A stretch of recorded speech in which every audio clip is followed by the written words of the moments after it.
வீடியோவில் நம்ம எதை பற்றி பார்க்க போகிறோம்னா, உங்ககிட்ட கிரெடிட் கார்டு இருந்துச்சுன்னா அந்த கிரெடிட் கார்டில் இருக்கிற அமௌண்ட்டை எப்படி பேங்க்குக்கு ட்ரான்ஸ்ஃபர் பண்ணுறது அப்படின்னு தாங்க நம்ம பார்க்க போகிறோம். ஏன்னா நமக்கு மாத கடைசி அப்படின்றப்ப நமக்கு கையில் காசு இருக்காது. ஸோ அந்த மாதிரி நேரத்தில் இந்த மெத்தட் ரொம்ப ரொம்ப யூஸ்ஃபுல்லாக இருக்கும். ஸோ இந்த வீடியோ ஃபுல்லாக பாருங்கள், சப்ஸ்கிரைப் பண்ணிவிட்டு பாருங்கள். ரொம்ப ரொம்ப உங்களுக்கு யூஸ்ஃபுல்லாக இருக்கும். உங்களுடைய ஃப்ரெண்ட்ஸ் சர்க்கிள்ஸ்க்கு யாராக இருந்தால் கூட நீங்கள் ஷேர் பண்ணுங்கள்.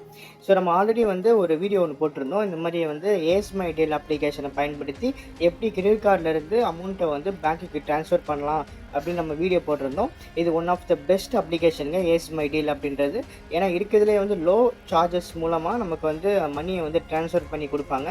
ஸோ இது ரொம்ப ரொம்ப நல்ல ஒரு அப்ளிகேஷன். ஆனால் இதில் என்ன ஒரு பிரச்சனைனா, அந்த அமௌண்ட் உங்களுடைய பேங்க்குக்கு வர்றதுக்கு நீங்கள் 2 டேஸ் இல்லைனா 1 டேஸ் வெயிட் பண்ணணுங்க. அதான் ஒரு பிரச்சனை. எமர்ஜென்சி டைமில் நமக்கு செட் ஆகாது. ஆனால் இப்போ பார்க்குற இந்த வீடியோவில் பார்த்தீங்கன்னா உங்களுக்கு இன்ஸ்டண்ட்டாகவே அமௌண்ட் உங்களுக்கு பேங்க்குக்கு ட்ரான்ஸ்ஃபர் பண்ணிடுவாங்க. ஸோ இந்த வீடியோ ஃபுல்லாக பாருங்கள். இந்த அப்ளிகேஷன் மொபிவிக் அப்படின்ற அப்ளிகேஷனுக்கான லிங்க்கை நான் கீழே டிஸ்கிரிப்ஷன் தரேன். ஸோ அதை ஓப்பன் பண்ணி டவுன்லோட் பண்ணிக்கோங்க. டவுன்லோட் பண்ணிவிட்டு நீங்கள் என்ன பண்ணுங்கன்னா KYC கம்ப்ளீட் பண்ணணும். அது எப்படி பண்ணணும் அப்படின்னு உங்களுக்கு தெரியலனா நீங்கள் யூடியூப்லேயே சர்ச் பண்ணுங்கள். நிறைய வீடியோ உங்களுக்கு கொடுத்துருப்பாங்க. ஸோ அதை KYC கம்ப்ளீட் பண்ணிவிட்டு இந்த அப்ளிகேஷன் ஓப்பன் பண்ணுங்கள். அதில் கார்னரில் எம்ன்னு இருக்குது பாருங்கள், அதை கிளிக் பண்ணுங்கள். கிளிக் பண்ண உடனே ஆட் மணி அப்படின்னு இருக்கும். ஃபஸ்ட் நம்ம வேலட்டுக்கு ஆட் பண்ணுறோம். ஸோ ஆட் மணி கொடுங்க. உங்களுக்கு எவ்வளோ அமௌண்ட் தேவையோ அதை நீங்கள் சூஸ் பண்ணுங்கள். எனக்கு 2640 ரூபா தேவை. ஸோ அதை நான் ஆட் பண்ணிவிட்டு கண்டினியூ கொடுக்குறேன். அதில் பாருங்கள் கிரெடிட் கார்ட்ஸ் ஆட் பண்ண சொல்லுது. ஸோ கீழேயும் கண்டினியூ இருக்கும். கண்டினியூ கொடுத்துட்டு கிரெடிட் கார்டை ஆட் பண்ணிக்கோங்க. உங்களுடைய CVV number, expiry date add பண்ணிக்கோங்க. ஸோ இதில் மென்ஷன் பண்ணியிருக்காங்க பாருங்கள், 2640 ரூபா நான் ஆட் பண்ணணும். அதுக்கு 77.88 பிடிப்பாங்களாம். அதாவது 2.95%. இது பரவாயில்ல தாங்க, என்னை பொறுத்தவரையும் ஓகே தான். ஸோ அதனால் நான் எல்லாத்தையும் நான் ஆட் பண்ணி கண்டினியூ கொடுக்குறேன். கண்டினியூ கொடுத்தோன்னே லோட் ஆகுது.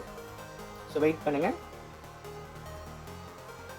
அதுக்கப்புறம் பேங்க்கோடைய சர்வருக்கு போகுது. ஸோ ஓடிபி கேட்குறாங்க. ஸோ அந்த ஓடிபியை கிளிக் பண்ணுங்கள். கிளிக் பண்ணி ஆட் பண்ணிக்கோங்க. உங்களுக்கு 2.95% ஓகேனா நீங்கள் இதை பண்ணிக்கோங்க. அப்படி இல்லைனா அந்த நான் கீழே லிங்க் தரேன். அந்த முதல் வீடியோவில் இருக்கிற ஏஸ் மை டீல் அப்ளிகேஷன் மூலமாக நீங்கள் பண்ணுங்கள். ஸோ அவ்வளோதாங்க, 2640 ரூபா என்னுடைய வேலெட்டில் ஆட் ஆயிடுச்சு. இப்போ என்ன பண்ணணும்னா wallet to bank transfer click பண்ணுங்கள். அதில் கீழே கண்டினியூ இருக்கு பாருங்கள், கண்டினியூ கொடுங்க.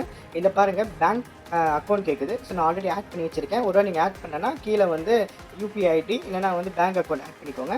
ஸோ எவ்வளோ அமௌண்ட்டை ட்ரான்ஸ்ஃபர் பண்ணுமோ 2640 ரூபா தான் நான் ஆட் பண்ணேன். ஸோ நான் அப்படியே நான் இதில் கொடுத்துட்றேன். கொடுத்துட்டு கண்டினியூ கொடுக்குறேன். கண்டினியூ கொடுத்தோன்னா அவ்வளோதாங்க, என்னுடைய பேங்க்குக்கு அது ட்ரான்ஸ்ஃபர் ஆகிடுச்சு. ஸோ சிம்பிள் தாங்க. ஃபஸ்ட்டு உங்கள் வேலெட்டுக்கு நீங்கள் பணத்தை ஆட் பண்ணுறீங்க. அதிலிருந்து நம்மளுடைய பேங்க்குக்கு மூவ் பண்ணுறோம். இது ரொம்ப ஈஸியான மெத்தட். இன்ஸ்டண்ட்டாக மணி வந்துடுங்க. என்னோடய ஸ்டேட்மெண்ட்டையும் நான் செக் பண்ணி பார்த்துட்டேன், அமௌண்ட்டும் வந்துடுச்சு.